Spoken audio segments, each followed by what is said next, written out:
上一期秀秀分享了自制年糕条的做法，那么今天就来跟大家分享一下年糕条的2种家常吃法。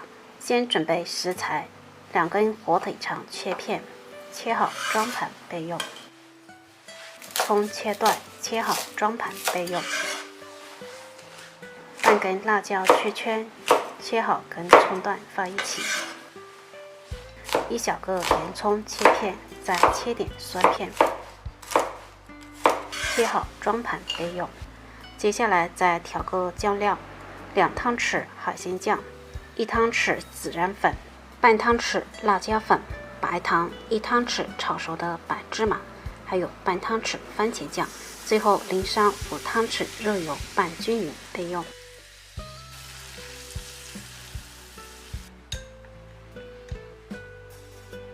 所有的食材就都准备好了，咱们先将年糕条放开水中煮1分钟，1分钟后捞出过凉水，这样吃起来更劲道。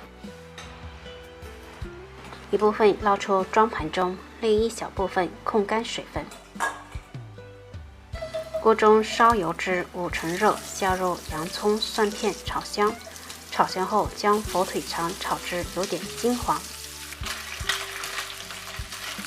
再加入辣椒、葱段翻炒一会，最后下入年糕条、豆芽炒匀后转小火调味。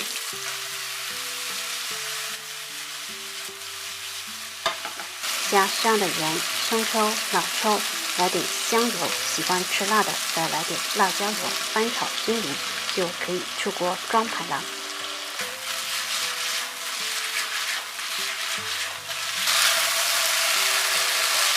咱们的炒年糕就做好了，咸香适口，非常劲道。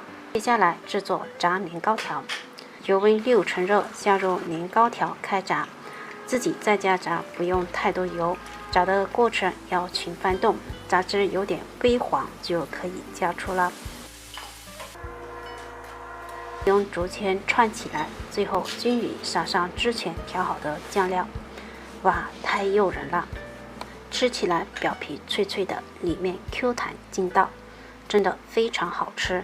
咱们的2种做法都非常的简单，你更喜欢哪一种呢？